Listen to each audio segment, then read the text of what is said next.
Welcome to రవికిరణాలు. ముందుగా headlines చూద్దాం. కేంద్ర జలశక్తి మంత్రి సిఆర్ పాటిల్ తో సీఎం చంద్రబాబు భేటీ. పోలవరం సహా పలు ప్రాజెక్టులకు నిధులు అనుమతులపై చర్చ. జల్ జీవన్ మిషన్ కు అదనంగా 1000 కోట్లు కేటాయించాలని వినతి. వంశధార ఆల్మట్టి వివాదాల పరిష్కారానికి చొరవ చూపాలని విజ్ఞప్తి.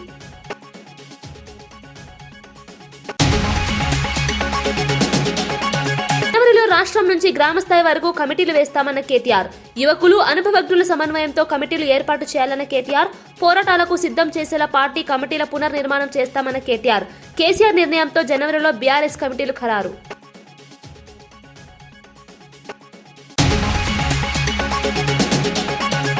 హైదరాబాద్ లో పీఎస్సీ చైర్మన్ల జాతీయ సదస్సును ప్రారంభించిన రాష్ట్రపతి ముర్ము.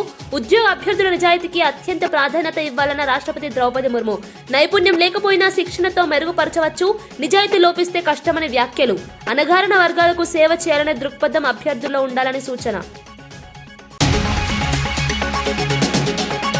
ప్రధాని మోదీ ఇచ్చిన టీ పార్టీకి హాజరైన ప్రియాంక గాంధీ. నిరసనలు ఆందోళన మధ్య ముగిసిన శీతాకాల సమావేశాలు. విపక్షాల వ్యతిరేకత నడుమ జీ బిల్లుకు ఆమోదం. సంప్రదాయం ప్రకారం సభ్యులకు తేనీటి విందు ఇచ్చిన ప్రధాని.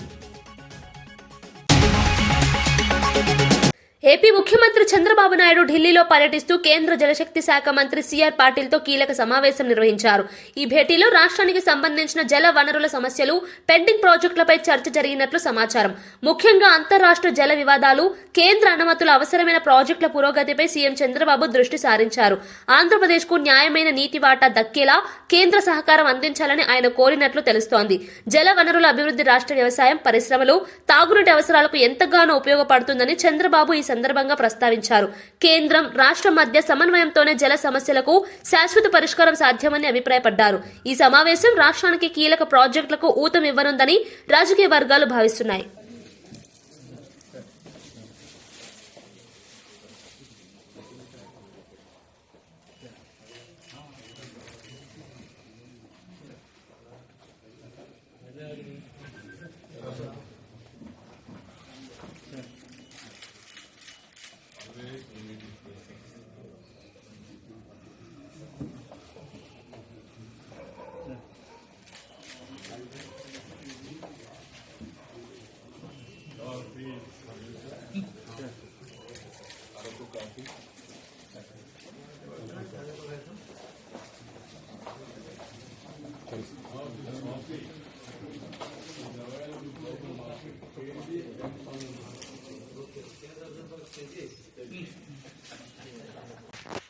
జల జీవన్ మిషన్ పథకాన్ని రాష్ట్ర ప్రభుత్వం అత్యంత ప్రతిష్టాత్మకంగా అమలు చేస్తుందని మంత్రి కందుల దుర్గేష్ తెలిపారు. గోదావరి జలాల ఆధారంగా చేపట్టే ప్రాజెక్టుకు త్వరలో శంకుస్థాపన జరగనుందని వెల్లడించారు. ఈ కార్యక్రమానికి ఉప ముఖ్యమంత్రి పవన్ కళ్యాణ్ తూర్పు గోదావరి జిల్లా పెరవలికి రానున్నట్లు చెప్పారు. ఉమ్మడి ఉభయ గోదావరి జిల్లాలో 3050 కోట్ల వ్యయంతో ఈ ప్రాజెక్టును అమలు చేయనున్నామని మంత్రి తెలిపారు. ప్రతి ఇంటికి తాగునీరు అందించడమే లక్ష్యమని వివరించారు. గ్రామీణ ప్రాంతాల్లో నీటి సమస్యను పూర్తిగా పరిష్కరించేందుకు ఈ ప్రాజెక్టు కీలకమని అన్నారు. అభివృద్ధి పనులు వేగంగా పూర్తయ్యేలా చర్యలు తీసుకుంటున్నామని స్పష్టం చేశారు. 50 కోట్ల రూపాయలతో చేస్తున్నటువంటి కార్యక్రమం మనందరికీ తెలుసు. జల్ జీవన్ మిషన్ అనేది 2019-24 మధ్యలోనే పూర్తవలసినటువంటి కార్యక్రమం. ఆ రోజు ఉన్నటువంటి ప్రభుత్వం ఋతుమంతరంగా కొన్ని పైప్ లైన్లు ఏర్పాటు చేసి ప్రజలకి శుద్ధి చేసినటువంటి తాగునీరు ఇచ్చేటువంటి విషయంలో పూర్తిగా దాన్ని పక్కన పెట్టేసి ఆ నిధుల్ని వేరే ప్రాంతాలకి, వేరే కార్యక్రమాలకి, వాళ్ళ సొంత అవసరాలకి మళ్లించినటువంటి సందర్భాన్ని మనం చూసాం. అయితే ఈ కూటమి ప్రభుత్వం వచ్చిన తర్వాత ఈ జల్ జీవన్ మిషన్ కి ఏ బ్యాంక్ అయితే ఏషియా బ్యాంక్ సపోర్ట్ చేస్తుందో వారు మనల్ని అడిగారు. ముఖ్యమంత్రి చంద్రబాబు నాయుడు గారు, ఉప ముఖ్యమంత్రి పవన్ కళ్యాణ్ గారు ఇద్దరు కూడా జల్ జీవన్ మిషన్ ద్వారా ఈ కార్యక్రమాన్ని పూర్తి చేసి పోర్టబుల్ వాటర్ ని ప్రజలందరికీ కూడా తాగునీరుగా ఇచ్చేదానికి ఈ ప్రభుత్వం చిత్తశుద్ధితో కృషి చేస్తున్నారు. కేంద్ర ప్రభుత్వం తీసుకొస్తున్న కొత్త ఎంజీఎన్ఆర్ఈజీఏ బిల్ పేదల జీవనాధారాన్ని తీవ్రంగా దెబ్బతీసే ప్రమాదముందని కాంగ్రెస్ జనరల్ సెక్రటరీ ప్రియాంక గాంధీ హెచ్చరించారు. ప్రస్తుత పథకంలో కేంద్రం 90% నిధులు భరిస్తుండడం వల్లే గ్రామీణ ఆర్థిక వ్యవస్థ నిలబడిందని ఆమె గుర్తు చేశారు. 20 ఏళ్లుగా లక్షలాది పేదలకు ఉపాధి కల్పించిన ఈ పథకాన్ని బలహీనపరచడం అన్యాయమని అన్నారు. కొత్త బిల్లులో కేంద్ర నిధులు తగ్గిస్తే రాష్ట్రాలు భరించలేవని, ఫలితంగా పథకం నిర్వీర్యమవుతుందని పేర్కొన్నారు. ఇది పేదలకు తీవ్రమైన దెబ్బ అని వ్యాఖ్యానించారు. ఉపాధి లేక ఇబ్బంది పడే ప్రజలకు ఈ పథకం ప్రాణాధారమని చెప్పారు. కేంద్ర ప్రభుత్వం ఈ నిర్ణయాన్ని పునరాలోచించాలని ప్రియాంక గాంధీ డిమాండ్ చేశారు. and had difficulty getting employment. And for 20 years, it's been one of the good schemes which has run, which has helped poor people, especially those who have nothing.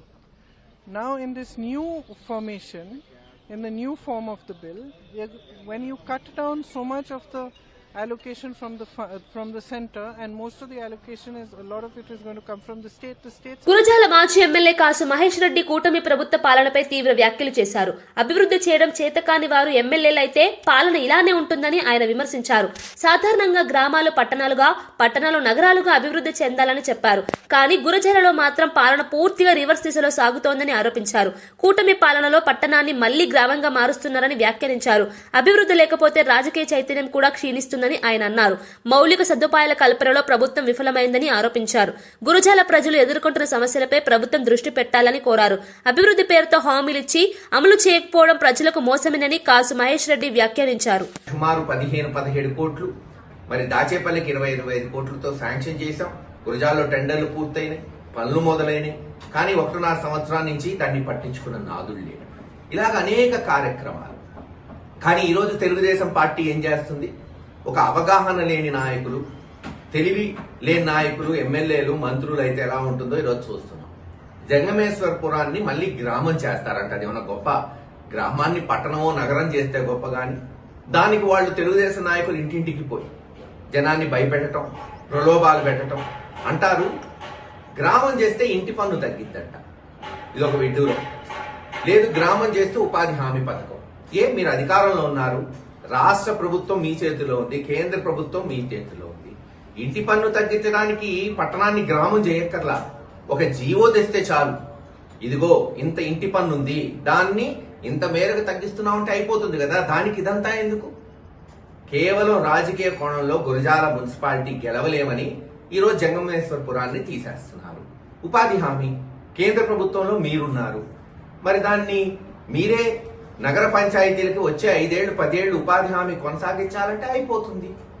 GST తగ్గించారుగా, దేశమంతా చెప్పుకుంటున్నాడుగా చంద్రబాబు నాయుడు గారు.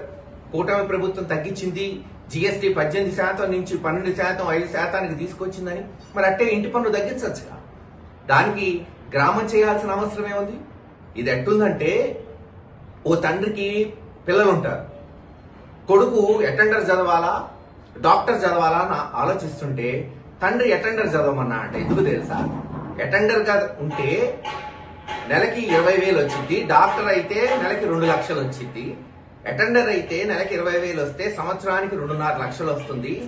ఇన్కమ్ ట్యాక్స్ కట్టక్కర్లేదు, ఆదాయ పన్ను కట్టక్కర్లేదు, అందుకని attender అవ్వు. అదే doctor అయితే నెలకి 2 లక్షలు వస్తే సంవత్సరానికి 24 లక్షలు వస్తే సంవత్సరానికి కనీసం 4-5 లక్షలు ఆదాయ పన్ను ఇన్కమ్ ట్యాక్స్ కట్టాల్సిన ఉంటుంది. ఎక్కడన్నా గ్రామాన్ని పట్టణం చేసి అన్ని వసతులు, మౌలిక సదుపాయాలు కల్పిస్తూ ఒకవేళ నగర పంచాయతీలు జనం ఇంటి పన్ను కట్టుకోలేకపోతే ఇవ్వండి. ఒక 5 ఏళ్లు 10 ఏళ్లు ప్రభుత్వంలో ఉన్నారు కదా, అసెంబ్లీలో కనీసం దీని మీద చర్చించింది కూడా లేదు. పెట్టి ప్రభుత్వంలో ఇదిగో ఇంటి పన్ను తగ్గిస్తున్నా వచ్చే 5 సంవత్సరాలు అని చెప్పచ్చు కదా, చెయ్యట్లా. దీన్ని బట్టే అర్థమవుతుంది ఇది రాజకీయ కోణంలో. రాజమండ్రి విమానాశ్రయం వెలుపల మంత్రి నారా లోకేష్ కు టీడీపీ నాయకులు ఘన స్వాగతం పలికారు. ఎమ్మెల్యే బత్తుల బలరామకృష్ణ, తూర్పు గోదావరి జిల్లా టీడీపీ అధ్యక్షులు బొడ్డు వెంకటరమణ చౌదరి నేతృత్వంలో విస్తృత ఏర్పాట్లు చేశారు. మంత్రికి స్వాగతం పలికేందుకు పెద్ద ఎత్తున పార్టీ శ్రేణులు తరలివచ్చాయి. నారా లోకేష్ చిత్రాలతో కూడిన ఫ్లెక్సీలను ఏర్పాటు చేసి 2 భారీ గజమాలలతో ఘనంగా సత్కరించారు. ఈ సందర్భంగా నినాదాలు, కరతాళ ధ్వనులతో విమానాశ్రయ పరిసరాలు మారుమోగాయి. రాష్ట్ర అభివృద్ధిలో లోకేష్ కీలక పాత్ర పోషిస్తున్నారని నాయకులు పేర్కొన్నారు. యువత, కార్యకర్తల్లో ఆయనపై ఉన్న అభిమానాన్ని ఈ స్వాగత కార్యక్రమం స్పష్టంగా చూపిందని పార్టీ వర్గాలు అభిప్రాయపడ్డాయి.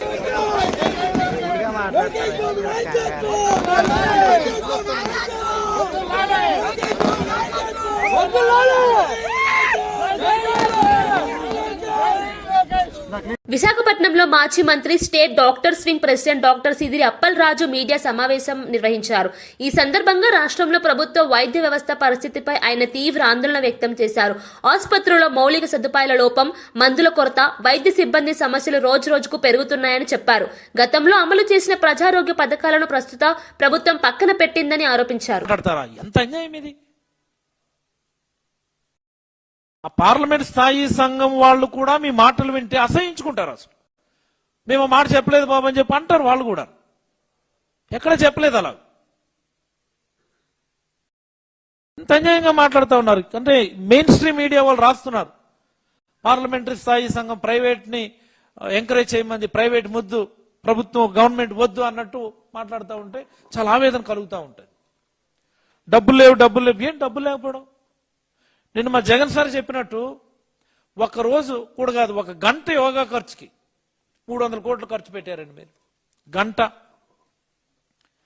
అమరావతిలో నీళ్లు తోడే ప్రాజెక్టు, ఒక ప్రాజెక్ట్ అని చెప్పుకోవాలి మనం. అమరావతిలో నీళ్లు తోడే ప్రాజెక్టు, సంవత్సరానికి ఒక 400 కోట్లు మీరు దాన్ని ఖర్చు పెడతా ఉన్నారు. ముళ్ళకంపలు కొట్టే ప్రాజెక్టు, అదో ప్రాజెక్ట్. అది అమరావతిలో ముళ్ళకంపలు కొట్టే ప్రాజెక్టు, దానికి 100 కోట్లు ఖర్చు పెడతా ఉన్నారు. మొన్న ఈ సీడ్ యాక్సిస్ రోడ్ నుంచి హైవే కనెక్టింగ్ 3 కిలోమీటర్ల రోడ్, అది road worth total 3 kilometres length. 540 కోట్లకు టెండర్ పిలిచారంటే కిలోమీటర్ 180 కోట్లు. వీటన్నిటికీ డబ్బులు ఉన్నాయా? అదేదో బ్రిడ్జ్ అన్నారు, 2 కిలోమీటర్ బ్రిడ్జ్కి ఏమో 1250 కోట్లు అన్నారు. మరి ఈ డబ్బులన్నీ ఎక్కడి నుంచి వస్తున్నాయి? వీటన్నిటికి మీకు డబ్బులు వస్తున్నాయి. 18 నెలల కాలంలో జగన్ రాజకీయ జీవితం అంతా ఫేక్ ప్రచారాలపైన ఆధారపడి ఉందని మాజీ మంత్రి దేవినేని ఉమా తీవ్ర విమర్శలు చేశారు. ఎన్టీఆర్ భవన్ లో నిర్వహించిన మీడియా సమావేశంలో ఆయన మాట్లాడారు. ప్రజలను మభ్యపెట్టేందుకు అబద్దాలను ఆయుధాలుగా మార్చుకున్నారని ఆరోపించారు. వాస్తవాలు మాట్లాడకుండా భావోద్వేగాలతో రాజకీయాలు చేస్తున్నారని వ్యాఖ్యానించారు. వైసీపీ పాలనలో జరిగిన తప్పులను కప్పిపుచ్చుకునేందుకే ఇలాంటి ప్రచారాలు చేస్తున్నారని అన్నారు. అభివృద్ధి పనులపై చర్చకు రాకుండా దారి మళ్లించడమే ఆ లక్ష్యమని దేవినేని ఉమా పేర్కొన్నారు. ప్రజలు ఇప్పుడు ఈ ఫేక్ ప్రచారాలను నమ్మే స్థితిలో లేరని తెలిపారు. రాష్ట్ర అభివృద్ధికి అడ్డుగా ఉన్న రాజకీయాలను ప్రజలు తగిన సమయంలో తిరస్కరిస్తారని ఆయన విశ్వాసం వ్యక్తం చేశారు. నిజాలను బయటపెట్టడమే తమ బాధ్యత అని స్పష్టం చేశారు.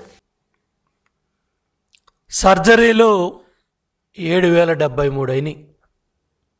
మన ఎయిమ్స్ మంగళగిరి రాష్ట్ర విభజన జరిగిన తర్వాత చంద్రబాబు నాయుడు గారు పట్టుబట్టి మంగళగిరిలో ఎయిమ్స్ హాస్పిటల్ తీసుకొస్తే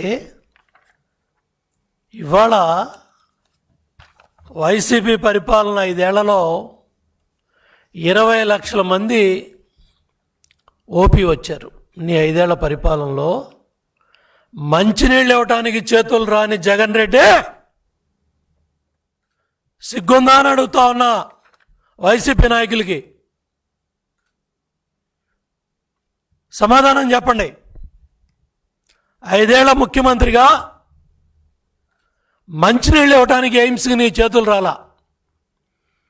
అక్కడ మెడికల్ కాలేజీ మెడికోస్ ఉన్నారు, నర్సింగ్ విభాగం ఉంది, 100 మంది పిల్లలు చదువుకుంటున్నారు, 20 లక్షల మంది పేషెంట్స్ వచ్చారు. 20 లక్షల మంది నీ 5 ఏళ్ల పాలనలో. మంచినీళ్ళు ఇవ్వటానికి ఎయిమ్స్కి చేతులు రాలా. చెట్టు నాటడానికి వెళ్తే అక్కడ సిబ్బంది అడిగారు, చంద్రబాబు నాయుడు గారు కట్టారు. కేంద్రం మంచి పేరు వస్తుంది కాబట్టి ఈ వాస్తవాలు బయటికి రాకూడదు. మంచినీళ్ళు ఇవ్వకపోతే పేషెంట్స్ వెళ్ళరు. అంత దుర్మార్గమైన మనస్తత్వం కలిగిన నువ్వు ఇవాళ కలబోలి కబుర్లు చెప్తావా? మెడికల్ కాలేజీ పిల్లల్ని ఉద్ధరిస్తావా? పేదవాళ్ళని ఉద్ధరిస్తావా? దగ్గర ఇన్పేషెంట్లు 8390 మంది ఇన్పేషెంట్లు 5 ఏళ్లలో ఉన్నారు. 3753 సర్జరీలు అయినాయి. మంచినీళ్ళు ట్యాంకర్లు పెట్టి కేంద్ర ప్రభుత్వ నిధులతో కృష్ణానది పక్కన ఎయిమ్స్ హాస్పిటల్కి, ఎయిమ్స్లో ఉన్న మెడికల్ కాలేజీ నర్సింగ్ పిల్లలకి ట్యాంకర్లతో నీళ్లు కొనుక్కొచ్చి పోసుకున్నారు ఎయిమ్స్ హాస్పిటల్ నడపటానికి. నువ్వా జగన్ రెడ్డి మెడికల్ కాలేజీ సీట్ల గురించి మాట్లాడుతున్నావు, పీపీపీ విధానం గురించి పీపీపీ విధానంపై వైసీపీ నాయకులు చేస్తున్న వ్యాఖ్యలు పూర్తిగా అబద్దాలని శాప్ చైర్మన్ రవినాయుడు స్పష్టం చేశారు. ఎన్టీఆర్ భవన్ లో నిర్వహించిన మీడియా సమావేశంలో ఆయన ఈ వ్యాఖ్యలు చేశారు. ప్రజలకు మెరుగైన వైద్య సేవలు అందించడమే పీపీపీ లక్ష్యమని చెప్పారు. ఈ విధానాన్ని తప్పుదోవ పట్టించే ప్రయత్నం జరుగుతోందని ఆరోపించారు. పీపీపీ ద్వారా ప్రభుత్వ ఆసుపత్రులలో సౌకర్యాలు పెరుగుతాయని, పేదలకు లాభం చేకూరుతుందని వివరించారు. రాజకీయ ప్రయోజనాల కోసం ప్రజల ఆరోగ్యంతో ఆడుకోవడం సరికాదని ఆయన అన్నారు. వైసీపీ హయాంలో ఆరోగ్య రంగంలో జరిగిన వైఫల్యాలను ప్రజలు మర్చిపోలేదని వ్యాఖ్యానించారు. వాస్తవాలను దాచిపెట్టి అసత్య ప్రచారం చేస్తున్నారని విమర్శించారు. ప్రజలు నిజాలను గుర్తించి అభివృద్ధి కార్యక్రమాలకు మద్దతు ఇవ్వాలని రవినాయుడు కోరారు. లేదా దాంట్లో ఈరోజు స్పష్టంగా గౌరవ ముఖ్యమంత్రి చంద్రబాబు నాయుడు గారు చాలా స్పష్టంగా చెప్పారు, ఇంకా సీట్లు పెరుగుతాయి, 220 మెడికల్ కళాశాల సీట్లు పెడతాయి, మెరుగైన వైద్యం అందుతుంది. ఈరోజు ఎన్టీఆర్ ఆరోగ్యశ్రీ ఉంది, ఎన్టీఆర్ హెల్త్ స్కీమ్ ఉంది. దాంట్లో గతంలో నువ్వే అనేక సందర్భాల్లో చెప్పావు, ఇదేదైతే స్కీమ్ ఉందో బ్రహ్మాండంగా ఉంది, సూపర్గా ఉంది. ఈ రాష్ట్రంలో దానివల్ల ప్రైవేట్ హాస్పిటల్కి వెళ్ళి మంచి ట్రీట్మెంట్ తీసుకుంటున్నారని నువ్వే చెప్తావు. మరి ప్రైవేట్ హాస్పిటల్కి వెళ్ళి మంచి ట్రీట్మెంట్ తీసుకుంటున్నావు, నేను డబ్బిస్తున్నానని చెప్పిన నువ్వు ఈరోజు దాన్ని వక్ర భాష్యం ఎందుకు వాడుతున్నావు? మేము అడుగుతున్నాం సూటిగా, ఎందుకు వక్ర భాష్యం వాడుతున్నావు? అంటే ప్రైవేట్ హాస్పిటల్కి మటుకు ప్రభుత్వం ధనం ఇచ్చు, అది మంచి స్కీము. ఈరోజు పబ్లిక్ ప్రైవేట్ పార్ట్నర్షిప్ మీద దాన్ని మటుకు నువ్వు వ్యతిరేకిస్తావు. ఇది ఎక్కడా? అంటే నీ విధానాలు ఏదైతే ఉన్నాయో, నేను నిన్న తెల్లారితో ఒక టీ తాగడానికి ఒక హోటల్లో ఉన్నా, ఒక నలుగురు మాట్లాడుకుంటున్నారు. ఆ నలుగురు ఏం మాట్లాడుకుంటున్నారంటే ఈ రాష్ట్రం గురించి, కంపెనీలు, ఇండస్ట్రీస్ గురించి మాట్లాడుతూ ఈ జగన్మోహన్ రెడ్డి ఏంటయ్యా ఇట్లా తయారయ్యాడు, పిచ్చా మెంట్లా ఏంటో మాకు అర్థం కాలేదు, మంచి ప్రైవేట్ కాలేజీలు కట్టిస్తామంటున్నారు, ఇంకా సీట్లు పెరుగుతుందంటున్నారు, అదేవిధంగా మంచి వైద్యం అందిస్తా అంటున్నారు, ఫ్రీ ట్రీట్మెంట్ ఇప్పిస్తా అంటున్నారు పేదవాళ్ళకి. మరి అదే కదా మనం కోరుకునేది. మరి ఏంది మెంట్లా, ఏంటి ఇతని చేష్టలు ఏంటి? మరి మనం బెంగళూరుకి, హైదరాబాద్ పోయి వైద్యం చేసుకోవాలా? పేదవాడు పోయి అక్కడికెక్కడ పోగలుగుతాడు? ఆరోగ్యశ్రీ అని చెప్పి వీళ్ళు అన్నారే, మరి అక్కడ ఆ ప్రైవేట్ హాస్పిటల్కి పోతే వాళ్ళు ఎంత ఇబ్బంది పడతారు? అవన్నీ అవసరం లేకుండా నేరుగా మంచి దేశ అభివృద్ధిలో పబ్లిక్ సర్వీస్ కమిషన్లు కీలక పాత్ర పోషిస్తున్నాయని రాష్ట్రపతి ద్రౌపది ముర్ము పేర్కొన్నారు. ప్రతిభావంతులైన యువతను పరిపాలనలోకి తీసుకురావడంలో ఈ కమిషన్ల పాత్ర అత్యంత ముఖ్యమని ఆమె తెలిపారు. పారదర్శకంగా, నిష్పక్షపాతంగా నియామకాలు జరగాలంటే పబ్లిక్ సర్వీస్ కమిషన్లు బాధ్యతగా వ్యవహరించాలని సూచించారు. ప్రజాసేవకు అంకితమైన అధికారులను ఎంపిక చేయడమే లక్ష్యంగా పనిచేయాలన్నారు.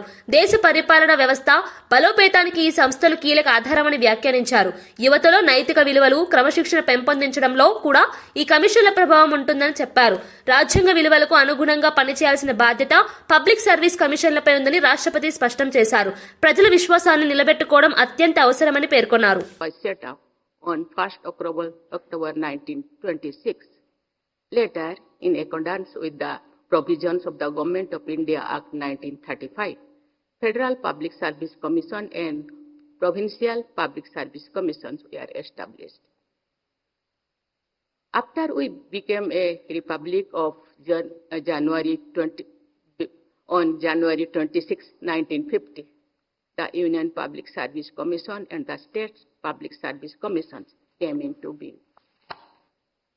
I am stating these obvious facts before this gathering of chairpersons so that all of you look at the past with a renewed sense of historicity and purpose. We must remind ourselves that during the years before our independence, government institutions were performing with entirely different mandates. Ladies and gentlemen, the makers of our constitution and nation builders like Sardar Patel changed the expectations from the public and civil services. In the discussions about the provisions concerning the Public Service Commissions, Baba Sahib Dr. Bhimrao Ambedkar made foundational contribution. Our constitution makers dedicated on an entire part of the constitution to service the public service commissions. This highlights the significance they attach to the roles and functions of the public service commissions for the union and for the states. Our constitutional ideals of social, economic, and political justice and equality of status and of opportunity are most pertinent to the functioning of the public service commissions. The preamble of Constitution, the fundamental right of equality of opportunity in matters of public employment of the directive principles guiding the state to secure a social order for the promotion of welfare of the people indicate the pathway for the public service commissions. The public service commissions should not only be guided by the ideals of equality of opportunity, but should also try to achieve the goal of equality of outcomes. In other words, the commissions are change agents who promote equality and equity. I acknowledge their contribution in guiding this change. The vision of our nation builders has been substantially translated into reality by the efforts of the civil servants selected by the UPSC and state public service commissions. పార్టీని మరింత బలోపేతం చేసే దిశగా జనవరి నెలలో అన్ని స్థాయిల కమిటీలను ఏర్పాటు చేయాలని పార్టీ అధినేత కేసీఆర్ నిర్ణయించినట్లు నేతలు తెలిపారు. ఈ అంశంపై హైదరాబాద్ లో నిర్వహించిన సమావేశంలో కీలక చర్చ జరిగింది. రాష్ట్ర రాజకీయ పరిస్థితులు, భవిష్యత్ కార్యాచరణపై సమీక్షించిన అనంతరం ఈ నిర్ణయానికి వచ్చారని చెప్పారు. ఈ సందర్భంగా పార్టీ వర్కింగ్ ప్రెసిడెంట్ కేటీఆర్ మాట్లాడుతూ పోరాడే స్ఫూర్తి ఉన్న యువకులతో పాటు అనుభవజ్ఞులైన నాయకులను కూడా కలుపుకొని కమిటీలు ఏర్పాటు చేయాలని సూచించారు. రాష్ట్ర స్థాయి నుంచి మండల, గ్రామ స్థాయి వరకు బలమైన నిర్మాణం అవసరమని చెప్పారు. కేవలం పదవుల కోసమే కాకుండా ప్రజల సమస్యలపై నిరంతరం పోరాడే విధంగా కమిటీల పాత్ర ఉండాలని తెలిపారు. మన పార్టీ మరి జనవరి మాసంలోనే కొత్తగా సభ్యత్వ నమోదు కార్యక్రమం, కొత్త గ్రామ కమిటీలు, కొత్త మండల కమిటీలు, అట్లాగే జిల్లా కమిటీ కూడా కొత్తదనంతో నేసుకుందాం. మంచి చాకు లాంటి పిల్లలు ఎంతో మంది ఉన్నారు. వాళ్ళందరినీ కూడా కలుపుకొని బ్రహ్మాండంగా కొత్త రక్తం అట్లాగే పాత తరం అందరినీ కలుపుకునే విధంగా మంచి బ్యాలెన్స్ తోని కొత్త కమిటీలు కూడా వేసుకుందాం జనవరి మాసంలో. దానికి కూడా దయచేసి గౌరవ సర్పంచులు అట్లాగే ఉప సర్పంచులు, వార్డు సభ్యులు మీరు కూడా పార్టీ పనిలో మీరు కూడా పూర్తి స్థాయిలో బాధ్యత తీసుకోవాలని నేను కోరుతా ఉన్నా. సముద్రంలోకి వృధాగా వెళ్లిపోతున్న నీటిని వినియోగంలోకి తీసుకురావడమే తమ ప్రభుత్వ ప్రధాన లక్ష్యమని మంత్రి నిమ్మల రామానాయుడు స్పష్టం చేశారు. తెలంగాణ ప్రభుత్వం సుప్రీంకోర్టులో వేసిన పిటిషన్పై ఆంధ్రప్రదేశ్ ప్రభుత్వం కూడా కేవియట్ పిటిషన్ దాఖలు చేసినట్లు తెలిపారు. ఎగువ రాష్ట్రం తెలంగాణలో ప్రాజెక్టులకు సెంట్రల్ వాటర్ కమిషన్ అనుమతులు ఇచ్చినప్పుడు దిగువ రాష్ట్రం ఆంధ్రప్రదేశ్లో ప్రాజెక్టులకు కూడా అనుమతులు ఇవ్వాల్సిన అవసరం ఉందని ఆయన పేర్కొన్నారు. పార్టీలకు అతీతంగా తెలుగు జాతి సంక్షేమమే సీఎం చంద్రబాబు ఆలోచన అని మంత్రి అన్నారు. నీటి వనరుల సమర్థ వినియోగంతో వ్యవసాయం, తాగునీరు, పరిశ్రమలకు మేలు జరుగుతుందని వివరించారు. రాష్ట్ర ప్రయోజనాలకు కాపాడేందుకు అన్ని న్యాయ మార్గాల్లో పోరాటం చేస్తామని నిమ్మల రామానాయుడు స్పష్టం చేశారు. గౌరవ జలశక్తి కేంద్ర మంత్రివర్యులు పాటిల్ గారితో జరిగినటువంటి ఇరిగేషన్ సంబంధించినటువంటి సమావేశం మంచి సౌహృదమైనటువంటి వాతావరణంలో, ముఖ్యంగా ఆంధ్రప్రదేశ్ రాష్ట్రం ఆ రోజు 2014లో విభజన జరిగిన తర్వాత మరి యొక్క రాష్ట్ర అభివృద్ధికి సంబంధించి, ఇరిగేషన్కి సంబంధించి కేంద్రం పర్టికులర్గా పోలవరం ప్రాజెక్టుని జాతీయ ప్రాజెక్టుగా పూర్తి చేయడంలో మరి అందిస్తున్నటువంటి సాయంకి కృతజ్ఞతలు చెప్పడం జరిగింది. అదేవిధంగా ఆ పోలవరానికి సంబంధించి ఛత్తీస్గఢ్, ఒరిస్సా రాష్ట్రాల్లో ప్రజాభి సేకరణ జరగలేదు అని చెప్పి ఆ రోజు మరి 2011 సంవత్సరంలో స్టాప్ వర్క్ ఆర్డర్స్ ఏదైతే ఆ రోజు కేంద్రం ఇచ్చారో అది తాత్కాలికంగా ఎప్పటికప్పుడు పొడిగించుకుంటూ, అంటే రేపు 2026 నవంబర్ వరకు ఆ యొక్క స్టాప్ వర్క్ ఆర్డర్ మీద స్టే ఇవ్వడం జరుగుతుంది. దీన్ని శాశ్వతంగానే ఈ స్టాప్ వర్క్ ఆర్డర్ని మరి క్యాన్సిల్ చేయమని చెప్పేసి కూడా మరి కోరడం జరిగింది. అదేవిధంగా పోలవరానికి సంబంధించి రైట్ కెనాలు, అదేవిధంగా లెఫ్ట్ మెయిన్ కెనాల్ ఆ రోజు 2009లో డిపిఆర్ తయారు చేసినప్పుడు ఆ రోజు మరి 9,500 అదేవిధంగా 11,500కి మాత్రమే ఆ యొక్క right and left main canals design చేయడం జరిగింది. దాని ప్రకారమే ఆ రోజు డిపిఆర్లో ఆమోదించడం జరిగింది. అయితే భవిష్యత్తు అవసరాలను కూడా దృష్టిలో పెట్టుకుని right main canal 17,500, left main canal కూడా 17,500కి ఇప్పుడు కాలువల యొక్క సామర్థ్యం పెంచి చేస్తున్న వల్ల ఆ పెంచినటువంటి సామర్థ్యానికి అయ్యేటువంటి ఆర్థిక వ్యయం కూడా ఈ పోలవరం ప్రాజెక్టుకు సంబంధించినటువంటి వ్యయంలో మరి కలిపి సాయం అందించాలని చెప్పి కూడా మరి గౌరవ కేంద్ర మంత్రివర్యులను కూడా కోరడం జరిగింది గౌరవ ముఖ్యమంత్రి గారని చెప్పి తెలియజేసుకుంటూ, అదేవిధంగా గోదావరికి సంబంధించి కూడా మరి ఈ యొక్క నీటి పంపకాల ప్రాజెక్టుల వారీగా అంటే రాష్ట్ర విభజన జరిగిన తర్వాత ప్రాజెక్టుల పరంగా అటు తెలంగాణ కానీ ఇటు ఆంధ్రప్రదేశ్ రాష్ట్రానికి సంబంధించి మరి యొక్క గోదావరి ట్రిబ్యునల్ని వేసుకుని తద్వారా ఆ యొక్క వాటాలను తీసుకోవాలని గతంలోనే మరి అపెక్స్ కౌన్సిల్ మీటింగ్లో కూడా అటు తెలంగాణ ఇటు ఆంధ్ర రాష్ట్ర ముఖ్యమంత్రులు నిర్ణయం తీసుకున్నారు. కాబట్టి ఆ నిర్ణయానికి అనుగుణంగా గోదావరి ట్రిబ్యునల్ను వెనువెంటనే నియమించి తద్వారా ఆ యొక్క ప్రాజెక్టుల వారీగా నీటి పంపకాలు గోదావరిపై చేయాలని చెప్పి కూడా కోరడం జరిగిందని చెప్పి తెలియజేసుకుంటూ, అదేవిధంగా వంశధార ట్రిబ్యునల్కి సంబంధించి మరి వెనువెంటనే దాన్ని కూడా అమలు చేసేటువంటి విధంగా అంటే ఏదైతే 2021లోనే తీర్పు ఇచ్చినటువంటి నేపథ్యంలో ఆ వంశధార ట్రిబ్యునల్ యొక్క తీర్పును అమలు చేసినట్లయితే ఆ ఉత్తరాంధ్రకు సంబంధించి మరి నేరేడు బ్యారేజ్ ఇవి కూడా నిర్మాణం చేసుకోవడానికి అవకాశం ఉంటుంది. కాబట్టి ఆల్రెడీ తీర్పు ఇచ్చి ఉన్నారు కాబట్టి ఆ గెజిట్ నోటిఫికేషన్ కూడా ఇమ్మని చెప్పేసి కూడా కేంద్రాన్ని కోరడం జరిగింది. అదేవిధంగా కేంద్రం సంబంధించినటువంటి నిధులు పర్టికులర్గా RRR ఇటువంటి కేంద్ర సంబంధించినటువంటి నిధులను కూడా త్వరితగతంగా ఆంధ్రప్రదేశ్ రాష్ట్రానికి విడుదల చేసేటువంటి విషయంలో కూడా కోరడం జరిగిందని చెప్పి తెలియజేసుకుంటూ, మరి అదేవిధంగా పోలవరం నల్లమల సాగర్కు సంబంధించినటువంటి ప్రతిపాదనలకు వెనువెంటనే మరి క్లియరెన్స్లు ఇచ్చేటువంటి విధంగా ఫైనాన్షియల్కి కూడా ఇమీడియట్లీ మరి సాయం చేసేటువంటి విధంగా కూడా ముందుకెళ్లాలని చెప్పి కూడా కోరడం జరిగింది. ఎందుకంటే ఈ పోలవరం నల్లమల సాగర్కు సంబంధించి చాలా క్లియర్గా ఏదైతే సముద్రంలోకి వృధాగా పోయేటువంటి నీటిని మనం ఉపయోగించుకుంటూ ఉన్నాం.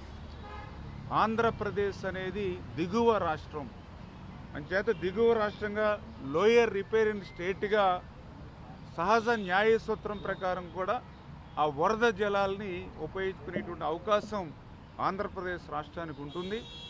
ఆంధ్రప్రదేశ్ రాష్ట్రం ఆ వరద జలాలను ఉపయోగించుకోకపోతే అది బే ఆఫ్ బెంగాల్ బంగాళాఖాతంలో కలిసిపోయేటువంటి పరిస్థితి, ఉప్పు నీరులో కలిసిపోయేటువంటి పరిస్థితి.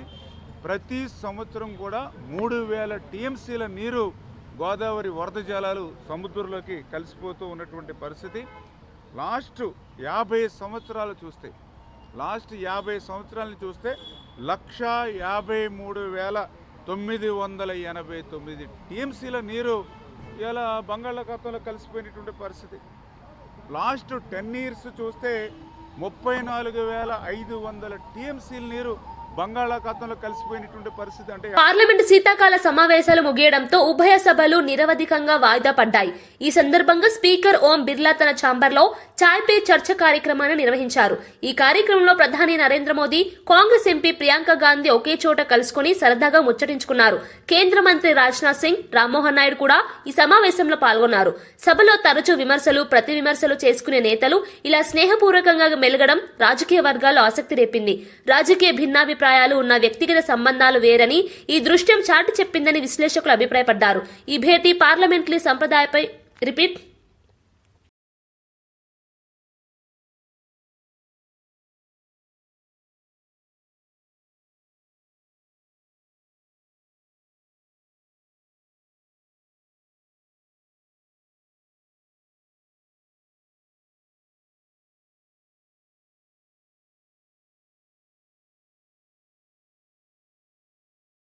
రోషన్ హీరోగా నటించిన ఛాంపియన్ సినిమా ట్రైలర్ ను నటుడు రామ్ చరణ్ విడుదల చేశారు. ఈ సందర్భంగా ఆయన సినిమా గురించి ఆసక్తికర వ్యాఖ్యలు చేశారు. ఛాంపియన్ చిత్రం యాక్షన్ టచ్ తో సాగే చిన్న లగాన్ తరహాలో కనిపిస్తోందని అన్నారు. పోస్టర్ లో రోషన్ యూరోపియన్ యాక్షన్ హీరోలా కనిపిస్తున్నాడని ప్రశంసించారు. తనకు మగధీర ఎంత పెద్ద హిట్టో రోషన్ కు ఛాంపియన్ కూడా అంత పెద్ద విజయం సాధించాలని ఆకాంక్షించారు. 1938 కాలంలో జరిగే కథ కావడం విశేషమని చెప్పారు. ట్రైలర్లో కనిపించిన నటనలో రోషన్ పరిణతి స్పష్టంగా కనిపించిందని అన్నారు. దర్శకుడు ప్రదీప్ అద్వైతం ప్రతిభ వల్లే ఇది సాధ్యమైందని రామ్ చరణ్ కొనియాడారు. మేమందరం మొదలుపెట్టినప్పుడు చాలామంది ప్రొడ్యూసర్స్ ఉండే ఉంటారేమో, బట్ అందరికన్నా ముందు వచ్చి ధైర్యంగా, అఫ్కోర్స్ మాకు ఏదైనా బ్యాకింగ్ ఆఫ్ ఫ్యామిలీ ఉండొచ్చు, కానీ మేము యాక్టింగ్ ఎలా చేస్తాం తెలియదు, మేము ఎలా పర్ఫామ్ చేస్తాం తెలియదు, ఎలా యాక్సెప్ట్ చేస్తాం తెలియని టైంలో ఒకే ఒక వ్యక్తి వచ్చి ఇంతమంది స్టార్స్ని, యాక్టర్స్ని, అంటే ఇంతమంది వ్యక్తుల్ని యాక్టర్స్గా మార్చి మాకు నిజంగా ఒక మెమరబుల్ జర్నీ ఇచ్చిన దత్తు గారికి, వాళ్ళ ఫ్యామిలీ మెంబర్స్ అందరికీ థ్యాంక్ యూ సో మచ్ అండి. అదే ద్వారలో రోషన్ కూడా ఇవాళ ఛాంపియన్తో వస్తున్నాడు. I wish Roshan the first success with that association with Vyjayanthi Films. ఆ ఒక్క పేరు మీ వెనకాల ఉంటే చాలు. We all have seen blockbusters and successes. వార్తలు ముగించే ముందు ముఖ్యాంశాలు మరోసారి. కేంద్ర జలశక్తి మంత్రి సిఆర్ పాటిల్తో సీఎం చంద్రబాబు భేటీ. పోలవరం సహా పలు ప్రాజెక్టులకు నిధులు, అనుమతులపై చర్చ. జల్ జీవన్ మిషన్ కు అదనంగా 1000 కోట్లు కేటాయించాలని వినతి. వంశధార, ఆల్మట్టి వివాదాల పరిష్కారానికి చొరవ చూపాలని విజ్ఞప్తి.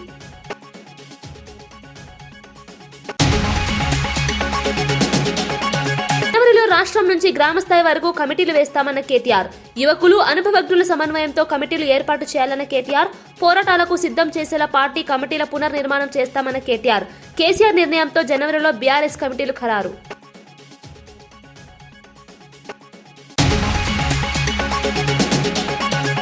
హైదరాబాద్ లో పీఎస్సీ చైర్మన్ల జాతీయ సదస్సును ప్రారంభించిన రాష్ట్రపతి ముర్ము. ఉద్యోగ అభ్యర్థుల నిజాయితీకి అత్యంత ప్రాధాన్యత ఇవ్వాలన్న రాష్ట్రపతి ద్రౌపది ముర్ము. నైపుణ్యం లేకపోయినా శిక్షణతో మెరుగుపరచవచ్చు, నిజాయితీ లోపిస్తే కష్టమని వ్యాఖ్యలు. అణగారిన వర్గాలకు సేవ చేయాలనే దృక్పథం అభ్యర్థుల్లో ఉండాలని సూచన. ప్రధాని మోదీ ఇచ్చిన టీ పార్టీకి హాజరైన ప్రియాంక గాంధీ. నిరసనలు, ఆందోళన మధ్య ముగిసిన శీతాకాల సమావేశాలు. విపక్షాల వ్యతిరేకత నడుమ జీ బిల్లుకు ఆమోదం. సంప్రదాయం ప్రకారం సభ్యులకు తేనీటి విందు ఇచ్చిన ప్రధాని. ఇవి ఈనాటి వార్తా విశేషాలు. మరో బులెటిన్లో మళ్ళీ కలుద్దాం. నమస్కారం.